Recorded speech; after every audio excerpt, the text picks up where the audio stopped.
Hi, YouTube. Hi, YouTube. I'm We're in the Brandon New York. Walker Smoking Lounge, and she's in New York. Can I talk? Okay, go ahead. You go ahead. All right, make sure you I'm like, in the Brandon Walker Smoking Lounge. subscribe, comment. This is a great football podcast, a great football talk podcast. Enjoy. Why is he yawning? I shouldn't have yawned. But you know what? Oh, he left. I can just Damn. Just want to go right into it. I think we need a cold open Why? because that's how we do this fucking show. Well, yeah, we'll have to do it every time if we don't have anything. How was your vacation? Well, it's fine. How's yours? Well, I'm still in Mississippi. I'll be here for a month. And it's just nice to not be around you motherfuckers. That's fair. Jack didn't like that very much. Jack, your hair's long, buddy. yeah. You like it like that? Apparently you don't. Yeah. It's all good. I You don't have to know. look. Wait, no. It's his hair, his choice. Well, he's out there. I mean, he's representing the company. He's taking Zach Wilson down. I mean, Zach Wilson being so soft and sliding in Jack's DMs is one of my favorite Jet stories of all time. It's I mean, tough. And it was at 2 a.m. too when he slid in. It wasn't like 11 a.m. did you hear what he said to him, Brandon? I mean, I've seen. Well, the no, DM, well, but I don't haven't heard know. anything. Oh, Yeah. okay. Well, let me just say that what he said was even softer. Yeah, that's a good way to say it. Like yeah.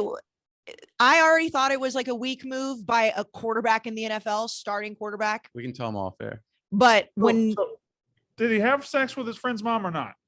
I mean, that's all alleged. Friend's There's mom or mom's friend? Which one is it? it's mom's friend, right? mom's friend. Yeah.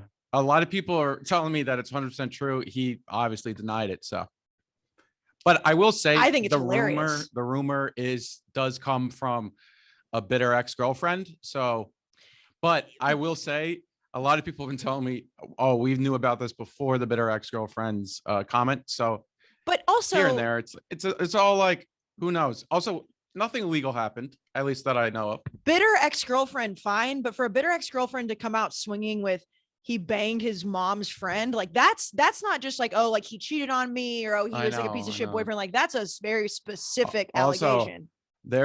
I've been informed of a lot of stuff in Utah. Oh, There's shit. this is an unnecessary roughness exclusive. Oh, There's a gym in Draper, Utah, where Zach Wilson's from. It's a very nice place in Utah. And there's a gym there, which all the swinger couples go to, I guess. And it's called Treehouse. That's the gym. is it an actual gym or Yes, is it? if you look it up, it looks like a real gym, but it's called Treehouse. Treehouse, there's swing. And I guess that's where they all meet each other. This doesn't really have to do with Zach Wilson or anything, Zach Wilson, Well, but maybe. there is in his hometown, like the hometown is known for swinging. Hell yeah. I feel Okay. like, I mean, listen, if Zach Wilson's out here banging moms, like why would he deny that? I mean, it's not illegal. People like cougars. Well, yeah, I mean, yeah, Well, he literally played at BYU. yeah, he did. Facts. Yeah. Mm-hmm. Brandon, who was your number one cougar when you were a kid? Steve Young. Yeah, Okay. mine was Tyson Hill. Tyson Hill. Taysom Hill. Taysom. I was trying to make you be inappropriate, but of course your brain goes straight there. I was wondering. Claire Huxtable. Oh, there you go. See, that's a good one. That's a good Yeah. one. Yeah. Okay, well, I guess we can talk about football now. Although the Zach Wilson offseason stuff is great. I need my manager to come out and be like, yeah, I was banging that mom. All right, let's go. Hi, welcome to Unnecessary Roughness, Barstool's college football podcast, brought to you by High Noon Hard Seltzer. I'm holding it. They're holding it. I got the pool pack in my hand. Looks like they got the pool pack. It is the drink of the summer, and it is the summer. I got the guava, the lime, the kiwi, the peach. High Noon Hard Seltzer. Boy, delicious. Did you see our new commercial for High Noon? I didn't see it. I missed the shoot that day. You did. You were supposed to be in it. You were supposed to be in the middle chair between myself and Kelly Keegs. They Yeah. put Dana there instead. But it introduced the new flavors. We were at Stu Finer's pool. It was very early in the morning. Stu behaved himself that day, which was Shocking. very shocking. Yes. But we had interns dressed as guavas and kiwis for the new pool pack. Mhm. and there was a guy dressed in a pineapple for you, but you weren't there. So Pineapple swingers. pineapple is swingers. Yep. But okay, I'll ask I you don't this know after. how, I have yeah. well, no, I have so many questions for you with this whole TikTok like swinging world, but I'll get to that later. Anyways, high noon hard seltzer. All right. The So lemon, delicious. Mm. there is I guess this is a de facto announcement for Unnecessary Roughness. 2 episodes a week are officially back. We are back. We're coming off vacation. We're going 2 a week. We'll record. I guess we'll drop another one again this Thursday, and then we'll get on our regular Sunday schedule soon. And well, for the season, we're still working on something else. Okay? Don't say. See, I'm Brandon. I'm not this- gonna okay, say so it. wait, I'm not gonna say it. I didn't Is say this it. our 4th season? Mm. Is this our 4th or 5th season of doing this? Fourth. 3rd? Fourth. Oh, 4th. Okay, so but it'll be our 5th college football show season. Oh, so Jack and I, you and I have been doing this for 5 seasons now. Yeah, this will be our Okay. fifth. What we have learned in our past seasons together, Brandon, and we're going to continue on this upcoming season, is we cannot say what our plans are until they are solidified. Because if we say it on air and we record it and we put it out to the masses and we don't do it, we get backlash. So we have a great plan for the season, but let's wait All right. until our boss Hank Lockwood tells us it's okay. That's depressing. Okay, so we have got several things to talk about, but this is the first of two episodes a week are back, and we'll be 2 episodes a week through the season, perhaps. So there's a lot to talk about, and we're going to get to conference realignment. We're going to get to USC, UCLA. Now, I got to own something real quick. We would have had an emergency pod last week, and we should have. We definitely should have, but it was on me. I was driving across the country when it happened. Me and Tommy and my dog and my cat were in the car. We were driving from New York to Mississippi, where I'm staying for a month. So I just was out of pocket, and we couldn't do it. It's on me. My fault. Should have done it. It's Put it very all- big. It's very big of you. Before we move past that, though, have you and your cat made up? Well, I haven't really told the story, but we were in Bristol, Virginia, or Bristol, Tennessee, and I stopped in PetSmart to get him a bigger cage, and he pissed in his cage and shit in his cage. And when I tried to change his cage out, he escaped and ran across the parking lot. So I had to chase him. And by the time I got to him, my dog got out, and then I had to chase my dog. And then I was yelling at the dog, and then a fat woman chimed in and said, "Hey, don't yell at that dog." I said, "I ain't got time for you right now, fat woman. I'm chasing a dog across PetSmart parking lot in Bristol, Tennessee." The reason that I wanted you to tell that story is because we did get, some tweets about like, oh, you guys couldn't have just jumped on a podcast and talked about the realignment, which was a fair question. I mean, obviously we should have. However, it wasn't just like you were joyriding and able to just talk on the phone. You were literally chasing a cat that shit itself around the parking lot. So we're sorry. But he did have an excuse. So obviously the big news that happened while we were gone was the conference realignment. We're going to get to that. Hugh Freeze, gigantic piece of shit. We'll get to that. A couple of recruiting things. I have 5 either ors for you guys today. Ooh. And I didn't tell you guys, but I brought an over and an under, so we can just talk about that if you want to. I also tiered all the teams this year in college football, if y'all are interested in hearing that. I am. Is this along the lines of the tweet you put out over the weekend? Wait, let's save the tears for next show. Oh, Why? Well, I would assume that's going to take a long time. also, I kind of want to bring my own tiers. Yeah. Okay, well, I was launching them today so I could talk about it on the Brandon Walker show. Why don't I do my tiers on the Brandon Walker show, and we can come back and do all of our tiers on Thursday. Nice. Yeah, that's That's yeah. fine. We Yeah. can make it a tier show. I like Also have that. the top 3 Saturdays this fall coming Nice. up. Anyway, I just While don't we're- want us to blow our load too early. That's all. Oh, You know? I have a big load, Jack. Okay. All right. why? big- Can I ask? Why do guys brag about that? I've never bragged. Well, I mean, I it's don't tr- think I was joking. I wasn't. Well, no, bragging, I mean I know you don't, but that is a thing. but I do have a big load of college football. I'm going to spray Okay. it all over everybody. Oh oh, Jesus. jeez. I mean, I guess I don't know. Yeah. I've Okay. never heard it been bragged about, but I believe you. We can mark that down with the swingers For conversation. being honest, having a big load is actually something to not brag about, because that means Yeah. yeah, You more likely. Yeah. no, Yeah. right. You're Damn. not getting any. That is also true.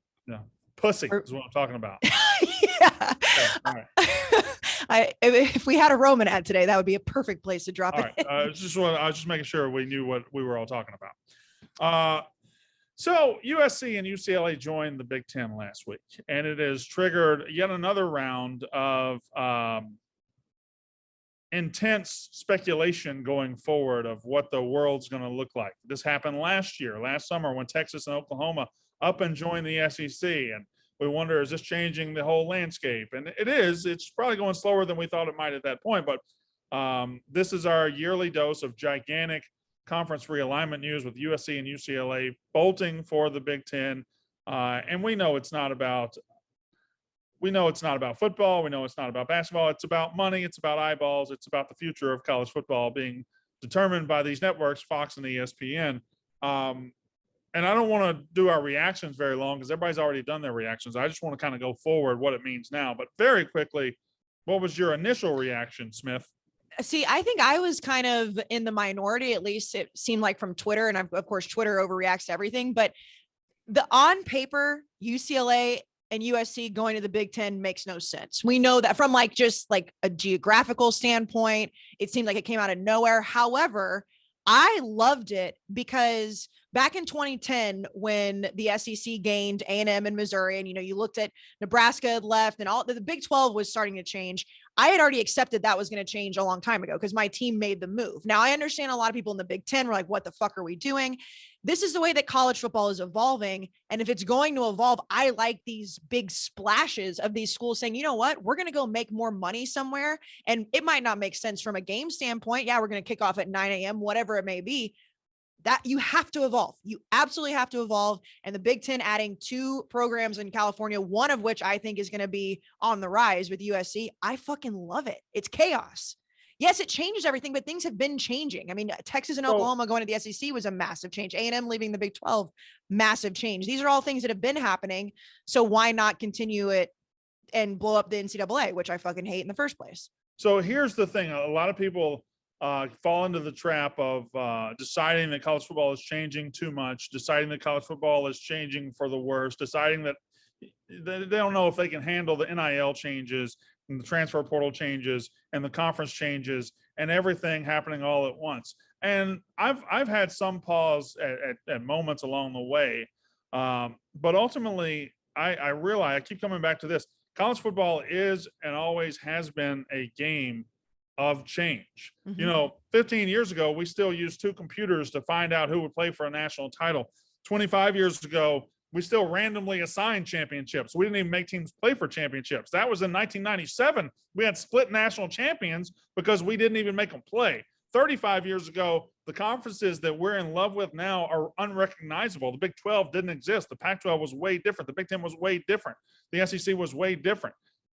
It changes. It always changes. It has always changed. If it never changed, we'd still watch a bunch of, 19-year-old white guys running around in leather helmets. That's not what we do. It changes. It always changes. And it's changing now. And it's changing rapidly.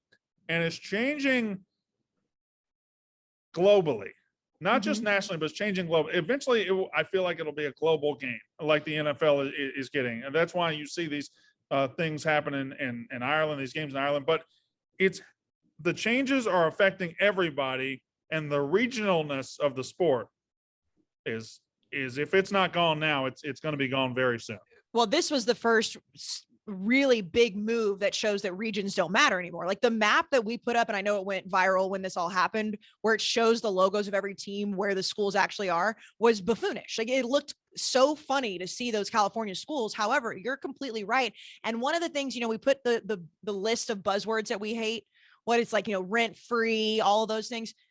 The death of college football needs to die a fiery death. That phrase, the death of college football, I fucking hate it, because all these people that are slinging it around are the people, like you just mentioned, Brandon, who are living in this generation of it, don't realize that was probably said in the 90s. That was probably said in the. You have to be careful, though.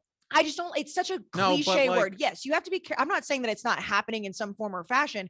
The phrase "death of college football" is just not true. That would be the death of college football. To me, is no more college football. Well, the only thing is, you do you're not wrong that people have been saying it for a long time. So it's like, it is annoying, and I 100% agree with you. But change for change sake, like there is a possibility where things fall apart. Like, Yes. we look back and like, I mean, not everyone has looked at conference realignment and thought, oh, this is the greatest thing ever. Definitely not. You come from a perspective of just because of a Texas A&M fan and whatnot, you won. I just think that if it's going to happen, let's make these like big splash. Like, there is a happen. possibility that there is a death of college football. But if college football is still being played, I guess I'm more coming from, and I know we've talked Well, about why this do we love college football, right? The competition, the rivalries, the tradition, all of Rivalry, that. tradition. Okay, I mean, so I think what you got to decide is what you're gaining worth what you're losing. It's all about money. In the history of college football, ultimately what you've gained has always outweighed what you've lost. And I think now, if you're losing the regionality of it, if you're losing that there are pockets that like college football more than others, if you're losing all that and it's becoming one giant national mashup, was regionality good, or did we accept it because that's what we had? Or I think regionality was good if you were in the region that loved it. I mean, people that live in the SEC region like to brag that they're in a region of the country that cares more about college football. And, then you're like, oh, well, the West Coast doesn't care. I've fallen in that trap a million times. I mean, when we talked about the Pac-12 not wanting to play in 2020, it's like, well, who gives a shit? Like, it doesn't even matter. Well, it's like, no, now it's more national. We've talked about if California schools mean more, then it's good for the sport nationally. We'll throw them in a conference then with schools like Ohio State, like Michigan State, Penn State, that do care more on paper. Well, the one thing that the concern that Jack is probably bringing up, and I agree with it. It's nice that UCLA and USC are making a lot of money. It's nice that Texas and Oklahoma are making a lot of money. I don't want to eventually lose Colorado. I don't want to eventually lose Oregon State football. I don't want to eventually lose, and I don't think we will. I think everybody's kind of aligning themselves in a new world order of sorts.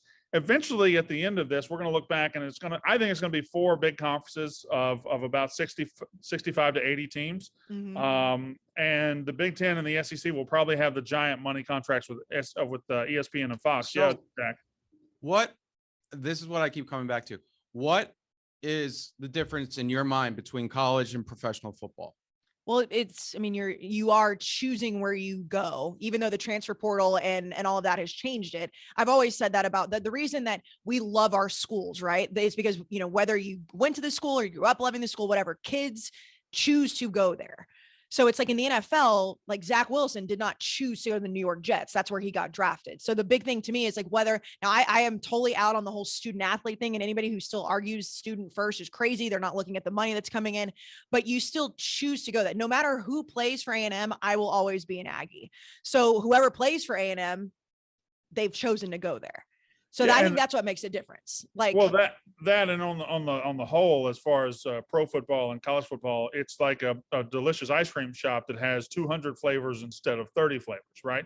Or I guess it's 130 to 30. The only thing is we could reduce, like, I could see where that 200 flavors, which is awesome, continues to keep moving in. Mm-hmm. And then it's like, oh, it's just the mega conference. But I see something more. I see something more. Let me just, this is what I see coming. I know this is all about the Power Five breaking off and making their own money eventually. And whether they land at 60 teams or 40 teams or 80 teams, whatever. What I really see coming down the road is we're going to have an elite first division of college football. And that'll be the SECs, the Big Tens, and the other conferences that rise in the place of whatever's happening now. But I really think we're going to have an eventual second division that's going to be great. The group of 5 now will eventually realize they need their own championship and they need to get together and they need to take care of their own money and they'll get a decent little contract. I think we're going to eventually have 2 divisions of college football that are both watchable. I like that. And to be fair, Jack, I agree. That's what I think now. I don't know. It'd be awesome. But I think it depends on where you're coming from too. Brandon and I are both coming from places where we know our schools are going to be okay. It's like I'm looking at. No, wait a minute. Okay. I'm not 100% sure my school's going to be okay. Let me speak for myself right now where we are. I'm not worried about the death of college football happening in College Station. I'm not worried about the death of college football happening in the conference that I'm in. So that does skew my belief when you say like it keeps getting smaller. I'm not worried about that. So that is probably a little biased. Maybe because like I think we're like really focused right now on what we're seeing in the next year, 2 years, which it will be fine for this year. It'll be fine for next year. It'll probably be fine for the history of this podcast.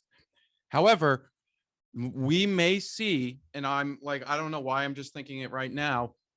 I don't want to play devil's advocate. I'll probably always like college football, but I think there is a bigger chance that it becomes not as lovable as it once was. I may be the boy who cried wolf though. That's okay. Yeah. But I'm just trying to push back on not you guys, because I think both you understand where I'm coming from, but I'm not even, my perspective probably isn't the diverse one. Well, there's, but listen, what you're saying is if I'm an Arizona or Arizona State fan right now, not getting to play UCLA or not getting to play USC every couple of years at home, it takes away a fun part of football. That takes away a fun aspect. If you're in the Big 12, if you're Oklahoma State and you're not going to get to play Oklahoma anymore, you're not going to have, no, I don't know. They'll take care of that. But if you're not going to, they might not, Brandon. They might not. Yeah. Right away, they might not. That's death by 1,000 paper cuts, right? Like that's not but that's again, that's where I guess that comes from 12 years of me or 10 years, I guess, of me just accepting that. I don't want to I'm just saying like, this is from the perspective of you are the privileged one in the conference realignment. Yeah. Yes. I'm not even like, I know we joke around about UConn and whatnot, but UConn is from the past 15 years, one of the biggest losers of conference realignment without a doubt. That's why I'm saying it depends on where you're coming from. And I see, and I get it. And it's like, I like college football as a whole, so it's not that big a deal. But like I grew up loving UConn basketball and football when they played Syracuse, Rutgers, yada, yada, yada, Pittsburgh, Louisville. UConn then lost the conference realignment because of Boston College. Mm-hmm. And then they went to the AAC and it stunk. And now like the basketball program's kind of back, but the football program stinks. Like, it's like, this is the reality of, and I get it. It's like in America and everywhere in the world, there's winners and losers, but the losers here may be a death by 1,000 paper cuts. All right. So there's a couple of questions I got for USC and UCLA specifically. One's not a question. UCLA is absolutely getting the freest ride of all time. Just getting the freest ride. They're just like a remora on the shark of USC. They're just sucked right on the side of them. USC's going to the big pool. We're going with them. Fine, whatever. But here's my question. The Rose Bowl, we've established on this podcast, are the biggest fucking pricks in college football. You have established that. They're dickbags. They're assholes. They have stood in the way of progress. Has anybody stopped and asked what the Rose Bowl thinks on this? Like, they're losing the biggest Pac-12 marquee name in the Pac-12. Like, is the Rose Bowl going to be as good if it's the Big Ten champ against Stanford every year, against Cal every year? I'm not sure the answer. Is the Rose Bowl okay with USC just skipping town? I would assume that they were at least talked to about it, because one of the reasons that you think the Rose Bowl is full of dickbags is because assholes. Okay, well, one of your biggest arguments, which I have said is a fair argument, is about what happened with the college football playoff and how the Rose Bowl has stood in the way of having the college football playoff on New Year's Day. So if that stood in the way of arguably the biggest thing that makes money in college football for obviously for ESPN, they had to have been involved in conversations about USC leaving the conference. They had to have been. No. You don't think so? I don't think they were involved at all. I mean, they had to have at least known it was happening. I don't think anybody knew it was happening. Like, the Rose Bowl is their home stadium. That's the difference. The stadium is different from the Rose Bowl game. Well, right, but could. But if they kick out UCLA will be like, okay, we'll go play somewhere else. It's not that big of a deal to them. Yeah, I still feel like they had to have been in the know a little bit. They played so far. That's true. You know what I mean? But you would think the Rose Bowl would have to have been in the know a little bit. Okay, a couple more questions.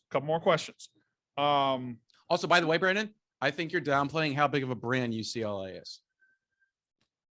Outside of football, or just in everything. Yeah. I suppose. I just think when you're like, when SEC went and got Texas and Oklahoma, it was like, wow, they got Texas and Oklahoma. But this story seems like the Big Ten went and got USC. Also, UCLA's coming. It feels like a tag along more so than Texas and Oklahoma did. I guess their brand is recency. bigger. It's recency. But you are right. The main prize there is USC. All right. My next question is this. And I posed this on Twitter the other day, and I didn't prepare you for this because I want you to just give me your gut answer. If tomorrow no conferences existed, there were no conference tie-ins whatsoever. And every college football program were on the table, and the Casey Smith / Jack Mack conference were picking number one. Which program do you pick? Side note, Jack, it's just me and you talking. You know how I know he doesn't read the group text? Because I brought this up in the group text. I know. I said, It was a good question. I said, I loved that Twitter engagement that you had, Brandon. Can we talk about that on the podcast? But who's your number one pick? And I can just pick anybody. I mean, probably USC. Yeah, it's fine. No. Come on. Yes, it is. No. Why USC? Biggest TV market in. Because I keep hearing this about the biggest TV market, and that's the truth. It's fine. It is the biggest TV market, and that's fine. But what good is, and I'm saying they would be like top 5 or top 10. But what good is the biggest TV market if only 20% of people in that market want to watch you? But here, this is okay. Go ahead and rebut that argument. Biggest TV market is in there. It's not my number one reason, but go ahead and rebut that, Jack. Because it doesn't matter if you don't watch ESPN, you still have to pay for it on cable. Okay, that's how it works. If USC was the biggest prize out there, why didn't SEC go get them last year? I think the SEC maybe looked at it from, you are right, but I think the SEC maybe looked at it as like, you can make the argument that Texas and Oklahoma are South. USC and UCLA are not the Southeast. There's a read that now the SEC stayed pretty regional in all the moves they've made. All right. I'm just saying, I think USC is a big time brand. I don't think they're number one. Well, hold on. The reason I'm picking USC is because when you look at, and I think I'm just shitting on the Pac-12 right now, but if you take USC and you start a league and that is your dynasty, it's half of the country that is unrepresented over there. I hate that. I know you can hate it, and but that's why we're having this discussion. It's a good. There's a million different places you could go with that. I mean, Miami, Alabama, Texas, Notre Dame. Well, let him pick. But I already know what his pick is. But the reason I'm taking USC is because if USC is dominant, which we've seen in the past, in my lifetime, they've been dominant. It's all people talk about, and it's the side of the country where there's not a lot of dominance. When you look at whatever the line would be, and you go east of that, there's a bunch of different schools that can be dominant, and you can start a league. If USC is dominant, it is the premier dominance on that side of the country. Okay, I'm glad you said that. The problem with USC is when they're not dominant, they fucking disappear. I mean, they disappear. True. They don't matter. Like the last 10 years in the Pac-12, we've been able to throw out that whole conference because USC hasn't mattered. So outside of Oregon, of course, Oregon fans, you deserve respect. But I don't think they're in the top. I think there's a clear top 3, and then you can start discussing from there. I don't think Alabama's in the top 3. I don't think USC's in the top 3. I think the clear top 3 is Ohio State, Texas, and Notre Dame. I think those are your top 3 that you would pick. I think what? Oh, Jack is Notre Dame. Notre Dame? I think you know what? I don't think you're wrong. My initial reaction was just a laugh. I'm sorry. Continue. If you're watching YouTube, you got an all-time Jack Mack. The thing about let Notre him explain. Dame I should have let him explain. Sorry. Is there another school out there that would have an exclusive deal with NBC for 30 years and NBC would be fine with it? No, Alabama couldn't have it. If Alabama went 6-6, Alabama doesn't matter to the NBC. They would move on to the next SEC program. Notre Dame has had their own TV deal, a national TV deal with one of the 3 biggest networks for 30 or 40 years. And NBC is just like, well, we will do this forever. That's how big their fan base is, how national they're. I know that they're not in a conference. I know that they haven't won a national title in a long time, but fuck, they still matter to advertisers, to everybody. You're right. Well, and I know that this is a trigger word that people don't like, and we've argued about it on this podcast as well, but the brand of Notre Dame will always be relevant. Even if they absolutely stink, the brand of Notre Dame will be forever. Somebody said it perfectly on my Twitter the other day. Alabama is one of those teams that sits on top of the college football world, but Alabama has to win to stay there. If Alabama doesn't keep winning national titles, they'll fall back into the SEC pack a little bit.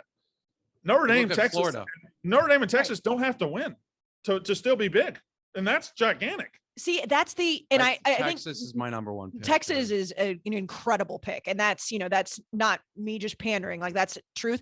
I don't think that USC is up there with Notre Dame and Texas, but I think USC would be in that argument more so because we're still talking about No. Like in Notre Dame, but I'm saying like USC, Notre Dame disappears or USC disappears. but we still talk about USC. We Like, do. Yeah, but we talk about everybody. But I'm saying like when My in friends the don't ask me about USC. at all. No, Like, I mean, I feel like if you've been watching college football, again, maybe it's just in my lifetime, but you think of USC, go you ask think the of, office who's. you think of like Reggie Bush, you think of those. I think those- about Bush all the time. That's 2004 though. Yeah, but It's been you don't- 17 years. but if 18 Alabama, years. but like in Alabama, I feel like again, maybe it's just my lifetime of watching college football. USC has disappeared, but USC is still in the conversation when you talk about brands of football. Yeah, it's a brand, but I think Notre Dame's a bigger one. Oh yeah, I'm not saying it's bigger than Notre Dame because I think again, the NBC argument is a huge thing, but I do think USC is up there where it's like even if they, what's he doing? He was talking to somebody. I was talking to Jeremy Bell about pussy. Oh, okay. Thought you were talking to yourself about pussy. No, I'm talking to Jeremy. All right, what's up? No, I think Texas is a fantastic answer too. I mean, you're Ohio of the three you said, I would put Ohio State at third. No disrespect to Ohio State, but I think Texas and Notre Dame are much bigger. To me, I think Ohio State is the best of both worlds, where they're a national brand that also wins. Yeah. I mean, they That's really fair. carry that conference. No, and I saw you got into with some Michigan fans over that, and it's like, well, guys, I mean, I think Michigan's top 10. I had Michigan top 10. I kept fleshing out the idea, and you can see on my thought processes as I kept going. I first did a top 4, and that was Ohio State, Notre Dame, Texas, and Alabama. And then I kept going. I think I had USC 5. No, I had Georgia 5, Yeah. LSU 6, Goodness. USC 7. And I just kept going and kept going. I think Georgia may have just because of Atlanta, I think Georgia may have an edge even on Alabama. Well, Georgia's also got potential to Interesting. be even bigger. Yeah, that's so hard to fathom. no, Georgia can be like It's true, but it's just hard to fathom because of the dynasty that Alabama has had, not Well, only in the SEC. but think about but it, Listen, nationally. there's 20 million people in Georgia. There's 5 in Alabama. yeah, Yeah, Alabama. definitely. Alabama, it doesn't even come close to Georgia, I think, in my like as a state. Like Georgia, think about it. Georgia hadn't won a national championship in 40 years, and here we are talking about, hey, like they're just right up there with Alabama from a brand perspective. That goes back to just, I mean, they won last year, but I think the SEC, the big schools in the SEC, the names that we're talking about, could carry a conference based on just like the passion and the fan bases of these places. Then you add Atlanta and it's huge, but also like look at Florida, Tallahassee and Gainesville aren't like, I mean, I guess Tallahassee's pretty big, but like those Florida State wouldn't be a terrible pick if you, Can we have a side conversation based on my Twitter again? Yeah. I don't. or Miami.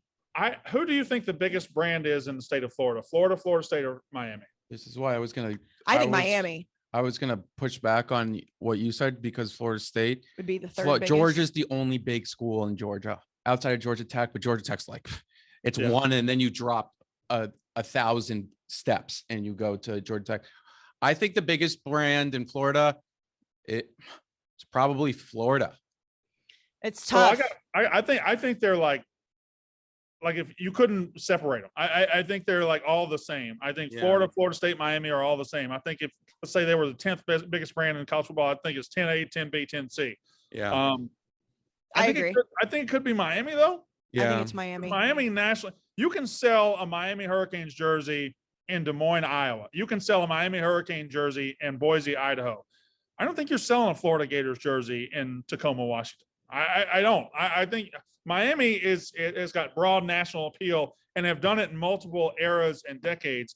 I just think they've got more potential than Florida does. And Florida, Florida, you talk about a brand that's just disappeared over the last couple of years. They've disappeared. And you talk about, I mean, Florida's very clearly had success. I mean, Tim Tebow and Urban and all that, but you don't like when we sit and talk about, like what our favorite dynasties were or whatever like that, unless you are a Florida fan or you're a huge Tim Tebow fan, we're not like pining for Florida like we do the early 2000s Miami teams. And maybe that's just, the swag and the culture around it. I'm not sure. But I think all three of those Florida teams you could make a case for. But the thing with the states is it's like, Georgia is the biggest school Right. and the number one school, but also like you look at bigger states, you do have multiple brands that can carry those torches. Well, that's why Ohio State and LSU are in a unique spot. Right. They have their own states to themselves. And big states too. All right, a couple more questions before you move on to something else. What will Saturdays look like in the fall soon? And how much of this conference realignment is being determined by Fox and ESPN? I would wager a whole lot of it. Okay, don't answer those questions yet because they're leading to more questions. If Fox and ESPN are pulling the strings and getting USC to the Big Ten, if the ESPN is getting Texas and OU to the SEC, where does that stop? Where does that stop? I just want to ask you some questions. Will networks start helping in recruiting? Let's say there's a 5-star out there and ESPN wants him to be on their networks. Will they start stepping in and making sure that Alabama has the edge? Will Fox step in and make sure that USC has the edge to get that guy on their network? I mean, these are questions that are coming down the pike very, very soon. Will networks help coaches? Well, if a school's looking for a coach and the network, ESPN wants Coach A, they want Urban Meyer to get in the SEC, will they help that happen? These are all legitimate questions going forward. Will networks create college football schedules? Will they be the ones that create the schedules for these teams going forward? I mean, they basically almost do already. I just conference.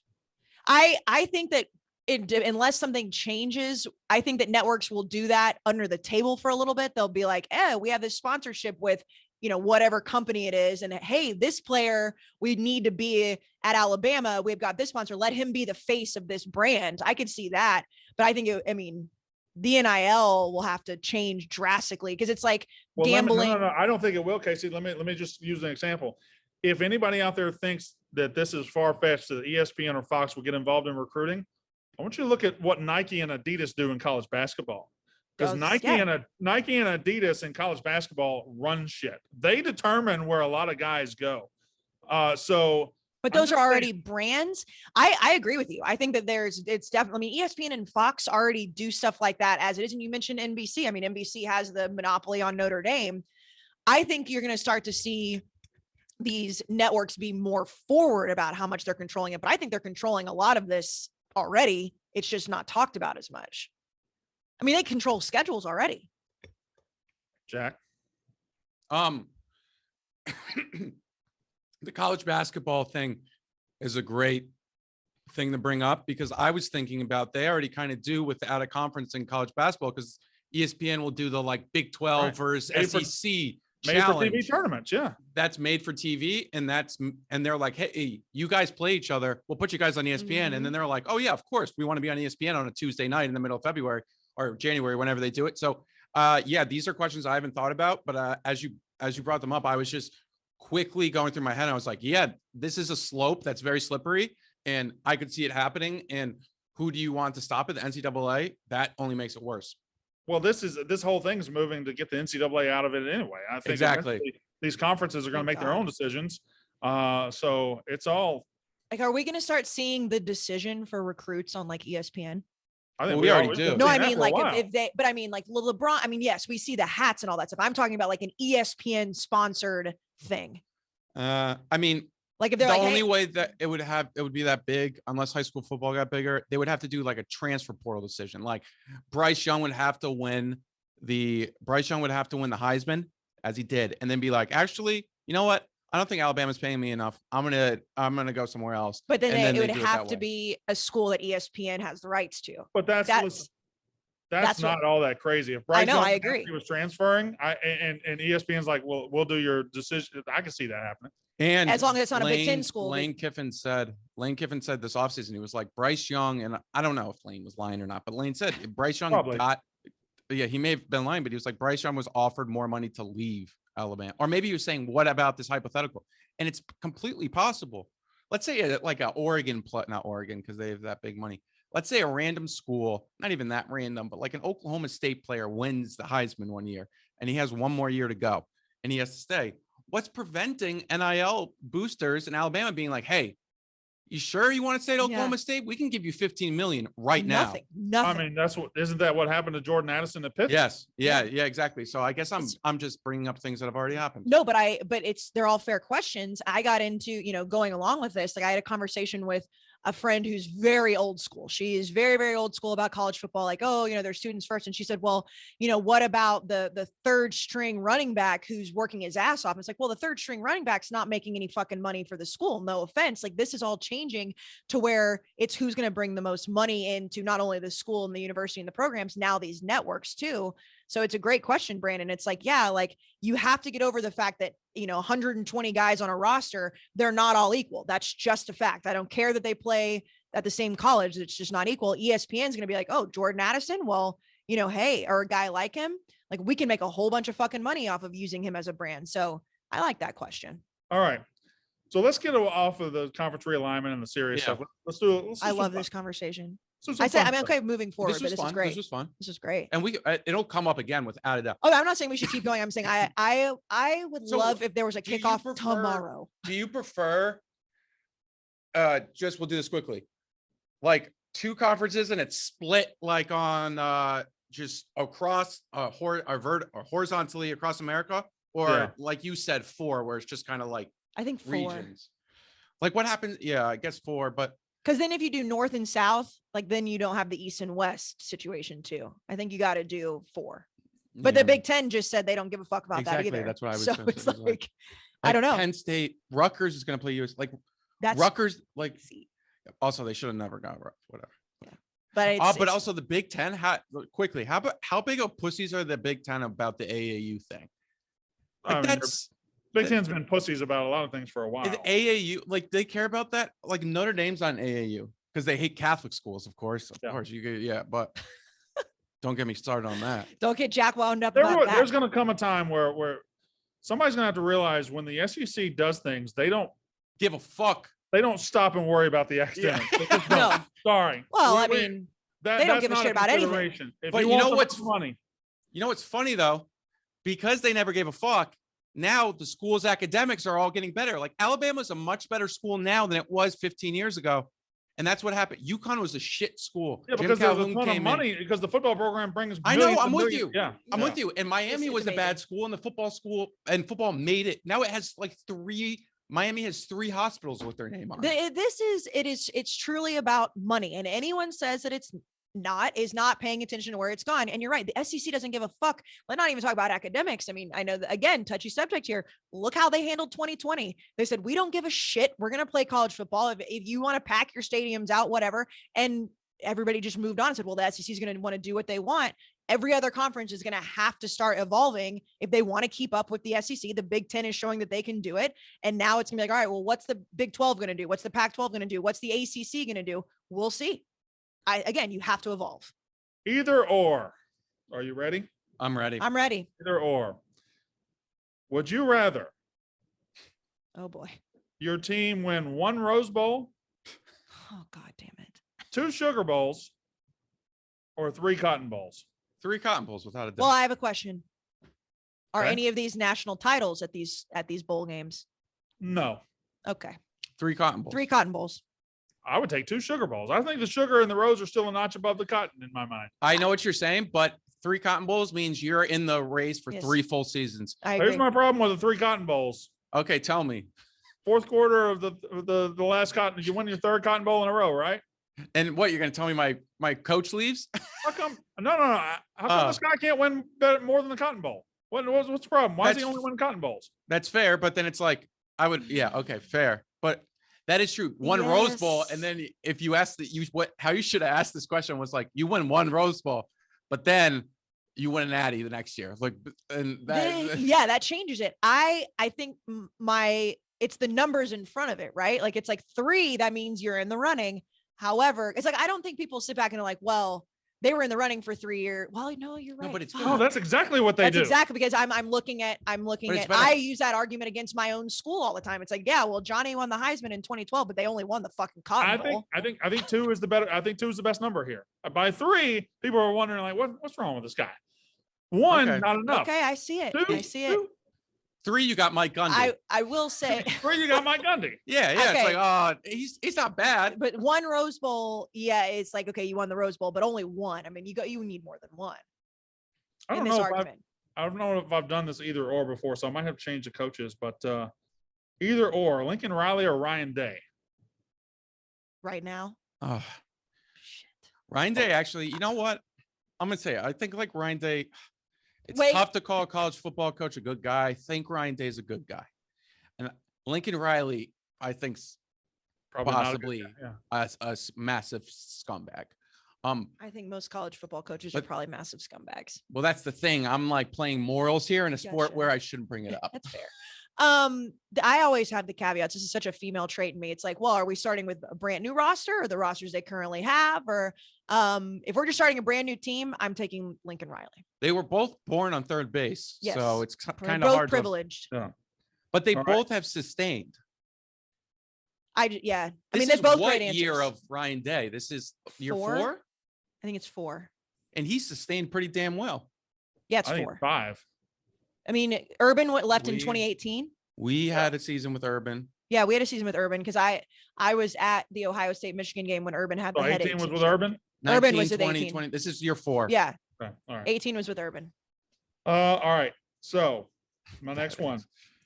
Your school signs 1 5-star recruit this year.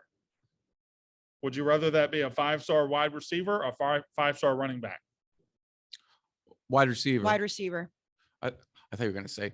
The better question is 4 5-star wide receivers or 1 5-star quarterback.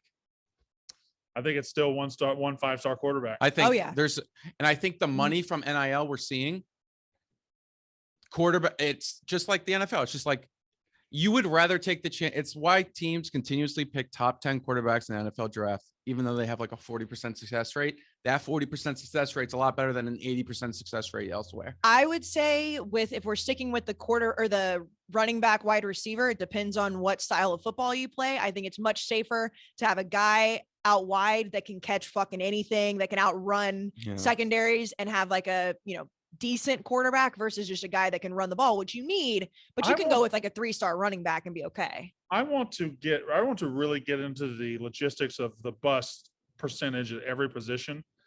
Because I think wide receiver is sneaky high. I was watching the other day, some Mississippi State highlights, and it was against the 2014 Texas A&M. Remember the name Speedy Noyle? Of course I do. Speedy Noyle was supposed to be the guy. And he had some sucked. trouble off the field. Yeah, but he wasn't good. Yeah, you remember that's around that same time Ricky Seals Jones? Yes, Yeah. you guys had an unreal class of wide receivers. Yeah. Josh Reynolds too. I feel like if you're Wisconsin, you would take the running back.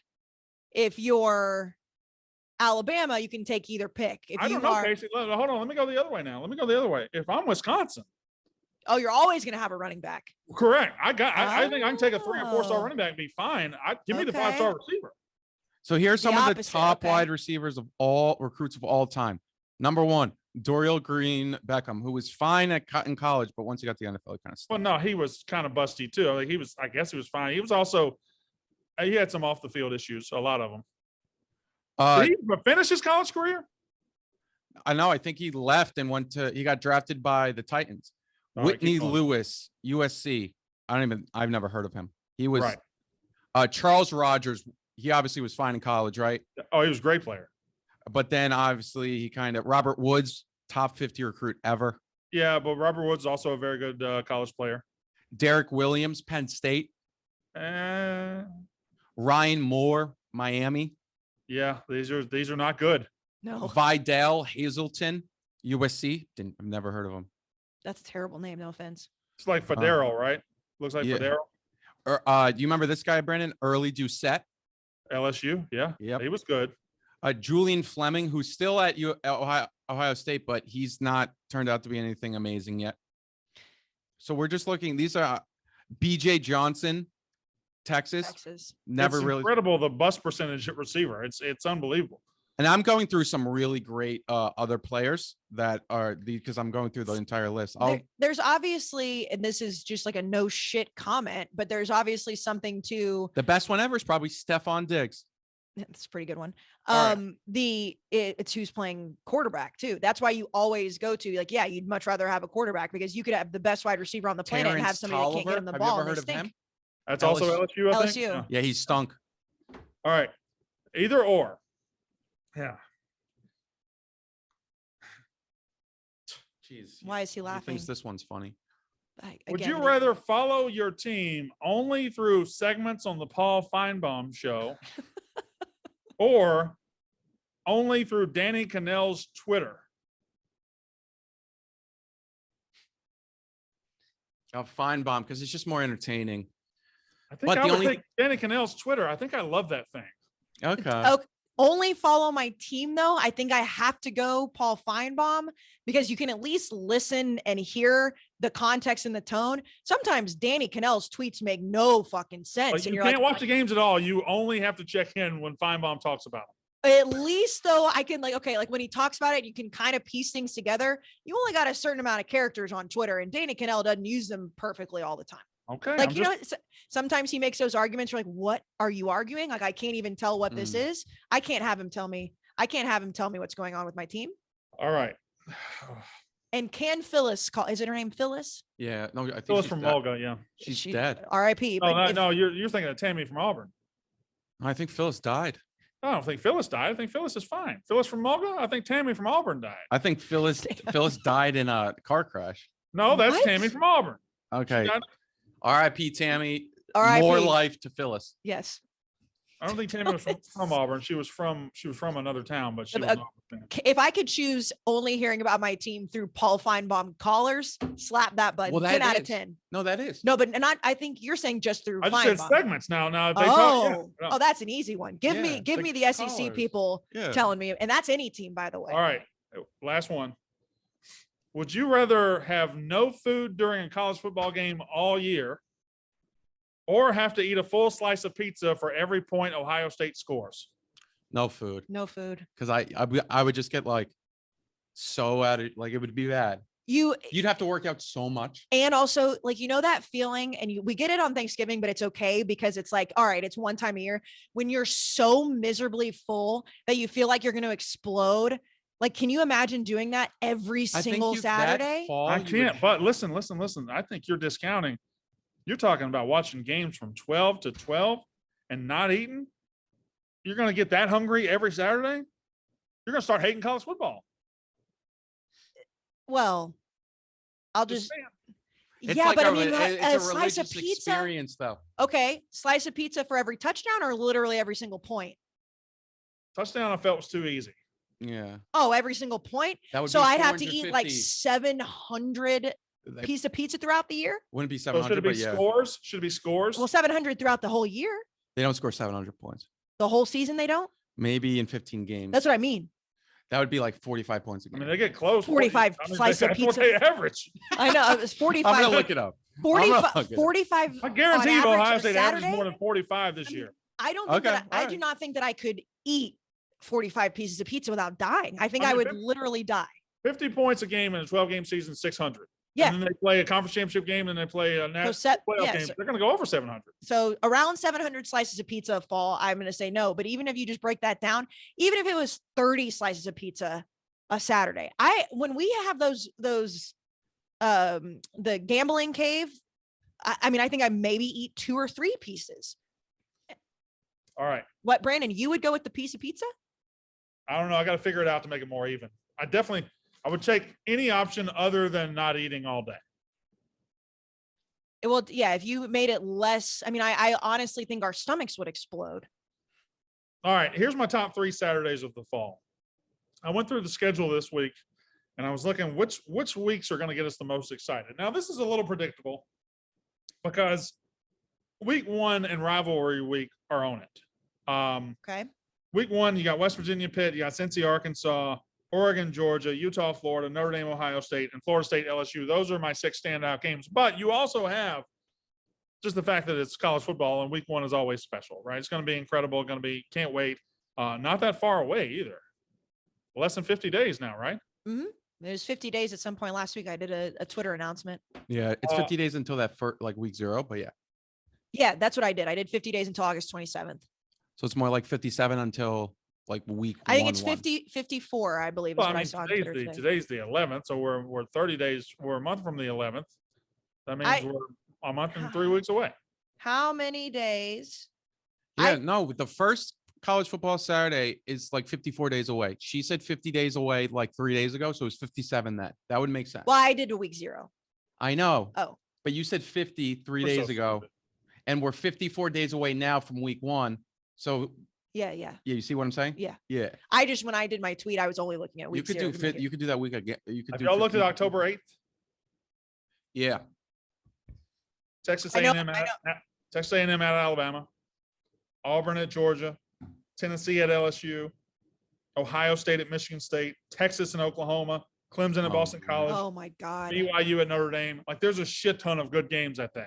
When you were looking at this, were you looking at our tentative schedule? Are we on the road that weekend? That'll be a damn shame. I think that's the weekend we're not on the road. I think we might have a different night of the week game. I'm looking this up. I'm need to almost know. certain we're not there on a Saturday. And then week 13, which is rivalry week, of course, Auburn, Bama, LSU, A&M. I don't know if you've looked at rivalry week this year, but it has some sneaky games that they don't usually have, like Notre Dame, USC, but Michigan State at Penn State, Ohio State, Michigan, of course, Minnesota at Wisconsin. Like, there's a lot of fucking good football that day, in addition to your Egg Bowls, in addition to your Kentucky, Louisville, your Clemson, South Carolina. Those are the 3 that stand out to me. I don't know. I was just trying to waste some time. What are you looking up? I'm looking up our tentative schedule. That Notre Dame USC this year may be the best Notre Dame USC we've had probably since like Sam Darnold's years. I would agree with that. And yeah, I 100% agree. I mean, this time of the year is great to look at the schedule. And then there's also like that weird reminder, because we think every weekend is the greatest weekend ever during the off season. Yeah. But then you look at some schedules, you're like, oh yeah, there are those weeks in the middle of the season where it's like, oh, it's still awesome, but there's like, oh, I could see nothing happening this Saturday. Yeah, week 2 and week 3 don't look that great on paper. But that every single year we say that, and then something fucking crazy happens. All right. A couple more things before we get out of here. A couple of news items. Okay. Hugh Freeze is a gigantic piece of shit. Yeah.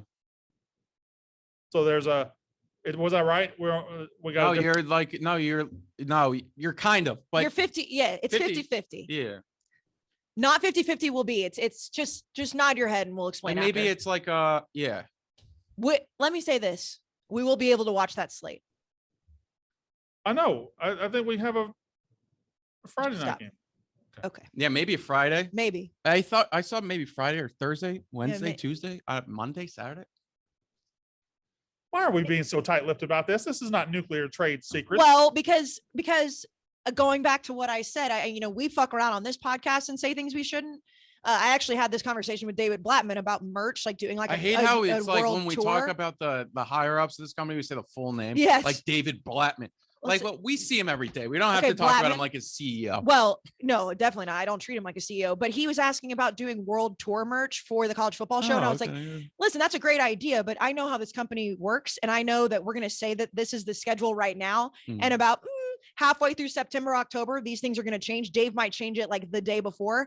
And then we have teams and schools that thought we were coming and now we're not. It's a big problem. I'm with you. No, 100%. So we can't say where we're going yet because we haven't been given the green light. Like, remember when we said we were going to go somewhere and we didn't? And that was like a much smaller thing than the college. Okay, all right, we got it. Hugh Freeze is a big piece of shit. He is a piece of shit. So that's the story. So this young lady is embroiled in some lawsuits against Liberty for sexual assault, or she's. What are y'all doing? Why are y'all both massaging your headphones right now? I was adjusting mine. I will say she's probably one of multiple in lawsuits with Liberty over sexual assault, because like Liberty has hundreds of those against them at any time. Like, you can throw a dart and it's like, oh yeah, someone's suing Liberty for covering up sexual assault. Let me ask you all a question. You all are in college football media. Have you ever gotten a DM from Hugh Freeze? No, but I have heard from literally 15 different accounts that have said, oh yeah, he's DM'd us over like little jokes. Yeah, he searches DM'd himself on Twitter. He knows not to DM me because he knows not to DM me. But he's DM'd a lot of other people. Even when he was getting in trouble at Ole Miss, he was DMing other Mississippi State people, being like, "Hey, I know you're a State fan, but as a brother in Christ, I need you to believe me." Like, shut the fuck up. It's funny you say as a brother in Christ. That's what Zach Wilson told me multiple times yesterday. It's like, as a brother, can you take this down from me? As a brother. Really? It's like, bro, I'm not Mormon. Also, just like that's whatever. I've never gotten a DM from him. Also, I have my Twitter DMs closed unless you follow me or I follow you, or no, I follow you. But for some reason, did he not DM unnecessary roughness or something? Like, why am I? He DM'd Barstool Syracuse before Liberty played Syracuse, and Barstool Syracuse made like a simple joke. Like, okay, like I thought he'd been like he slid in somebody's DMs around here. And here's one. I'm sure he did. Maybe Hubbs's. It's somebody's that was like, it was very funny. I don't know. All right, one more little recruiting thing, because I don't know if you tweeted it, Jack, or where I saw it, but the other day, I don't know who said it. Oregon just got a big recruitment win from Dante Moore, a 5-star. That's not his name. Is it Dante Moore? It is. It's his name. Yeah, like the soup, Dante Moore. So Dante Moore committed to Oregon, 5-star quarterback. Oklahoma has a 5-star quarterback, and I don't know if you did it on unnecessary roughness or if somebody else. Somebody said, "Wow, look at these defensive coaches, Brent Venables and Dan Lanning, going out there and getting 5-star quarterbacks." It really shows that you can't judge something about that, how impressive it is a defensive coach goes out and gets them. Why do we continue to get surprised when big brands like Oklahoma and Oregon continue recruiting at a high level when they get new coaches? No, I didn't say that, but I'm with you. Yeah. Yeah, no, it's the dumb thought process. I saw the other day, like, Not oh, yours, wow, look at Dan Lanning recruiting. No, that's not Dan Lanning recruiting. That's Oregon recruiting. I agree with you. That's Phil Knight. Yeah. No, it's people that don't have that in their brains have not understood what these brands mean. I get what they're saying, but also you're right. Right. It's ridiculous. But maybe quarterbacks are saying like, "Hey, I'll go play for a defensive coach with a good offensive mind," and it's like, I won't have to throw the ball 800 times in my senior year of college. I just don't think it's that serious. I think I'm going to go play at Oregon. They got the Nike swoosh is cool. Yeah, I agree. And look at those facilities. Look at the money that's going to get thrown at me. Yeah, and I like this. I like this new car. Also, and I know we didn't talk about this, I don't think, but I know we put it a lot on our socials and it went viral. I had no problem with that coach saying that at A&M. Look at look at all the donors that are going to give you all the money. Oh yeah. Okay, well, hold on. I had no problem with that. Hold on now. Time. Pause. I had no problem. Pause. That's fine if you want to play that game. If you want to come at that, but the fact that Jimbo went on this nationwide tour and said, "Yeah, no, that was a bad look." You can't say this about these kids. They're not, as far as I know, they're not getting any deals, yada, yada, yada. And they got a fucking coach walking kids around the stadium saying, pointing, "Hey, there's all your money up there. Go get it." Like, Jimbo can't put on this whiny ass bitchy face publicly if he's going to have coaches doing that. I would say that was maybe he prematurely said it. Now I will go back to, it wouldn't have mattered which coach said that to Nick Saban. I thought it was standing up to Nick Saban because, again, I think Nick was just upset at the time. No, I'm not just talking about Saban. Well. I'm not just talking about Saban. I'm talking about, yes, but when he recruited the class, he came out the day of signing day and was like, "Hey guys, y'all got to stop looking into all that. Like, these, quit insulting these kids and their families." Yeah, it probably shouldn't have said that. But I got, a lot of people being like, "Oh, look at this," and I'm like, I know, and I assume he was pointing to the founder suites. Now, people that don't know, the founder suites, there's 12 of them naturally. With the 12, it was like $25 million for year one. Those 12 suites like funded the majority of the new renovation. They've got fucking fireplaces in that area, fireplaces in Texas. Like So the guy wasn't lying. Well, I don't have a problem with him showing him where the money is. Just when we say, "Hey, Jimbo, are you giving him money?" He can't pump his chest out and say, "No, they just coming down here to Texas because it's good old Texas." Fuck you, Jimbo. With a guy over your shoulder right now that's been hanging out with us this whole podcast, like if he came out and he said, like, "Look at all this money," wouldn't you be okay with it? Again, you're saying two different things. I know. Yeah, you are. Yeah, no, I for sure am. But I also said Jimbo shouldn't have said it. But I still think it's funny.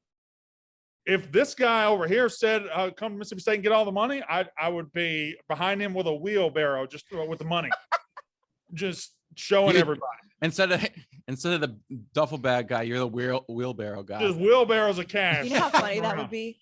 No, I agree. I'm all about throwing the cash. I thought that video was very funny. All right, my last. I'm just going to slide an over under here real quick before Okay. we get out of here because I didn't tell y'all to do one. So, on the Barstool Sportsbook, bet these two. Alabama over 11.5. It's juiced to plus 120. This is the best Alabama team in a while. They're not going to lose this year. There's nobody else in the West that can fuck with them. A&M maybe, but it's in Tuscaloosa. I don't think anybody else in the West is fucking with them, and the trip to Texas doesn't scare me as far as a loss. So Alabama over 11.5, and then Kentucky under 8. Whenever you put all your hopes in a mediocre quarterback, you're going to get mediocre results. Kentucky under 8. The East is getting better every year. Their West schedule isn't all that friendly. I'm going with Kentucky under 8. I saw you get into it. Was it with Riggs about Will Levis again? Yeah, all Kentucky fans, every time I say Will Levis isn't that good, and I don't know why we're pumping him up, they all hit me with like the Jim Halpert put you on a list meme or something like that. Like, fuck you. I mean, he wasn't good last year. He's not going to be good this year. I don't understand why we've decided Will Levis is the best quarterback in the country. I just really like whenever like random schools get in the mix with you because I'm so used to seeing, the Auburns, the Michigans, and it's just like randomly Kentucky fans are mad at you because you won't give Will Levis the credit. Just remember, anybody can get this smoke. Anybody. I want anybody, Jack. I want anybody. on the record- Anybody. Anybody wants it can come get it. I want the smoke. They're all getting Oh, it. speaking of the smoke. Wait, no. I want it on the record. I'm a Will Levis guy. Oh, Connecticut through and through. He follows me on TikTok. I'm the Will Levis guy on this podcast. that's fine. We need a Will Yeah, Levis but guy on the podcast. look at your face. You don't believe it. Nah, he's People my that- guy. People that are watching YouTube are going to know you're lying. No, I'm not lying. Yeah, you got that are. in Look your eye. at your. You have the Dave Portnoy smirk right now when you know you're lying. He's up. He's up big. All right, Jack, fill in the blank. Will Levis is a top blank quarterback in the Southeastern Conference in 2022. 7. Top Okay, that's 50%. fine. Top 50%. That's fine. He's Okay. so he could be in the very middle of the pack. So he's average. Yeah. He's just right in the middle. Bryce, Hendon. I mean, would you rather have Stetson Bennett or Will Levis? I think Will Levis makes Georgia better if he went and played there, but Stetson, then I would rather have Will Rogers. I would rather have, I mean, he's probably in that 7, like that 5 to 8, 6 to 10 range. So I got Kentucky under 8. All right. Anything else? I don't think so. I enjoyed this podcast. It makes me really want the fall to hurry up. We will see you again on Thursday, right? Yeah. Yeah, I think so. Yeah, we're recording on Thursday. All right. See ya. Okay, bye. That's unnecessary roughness.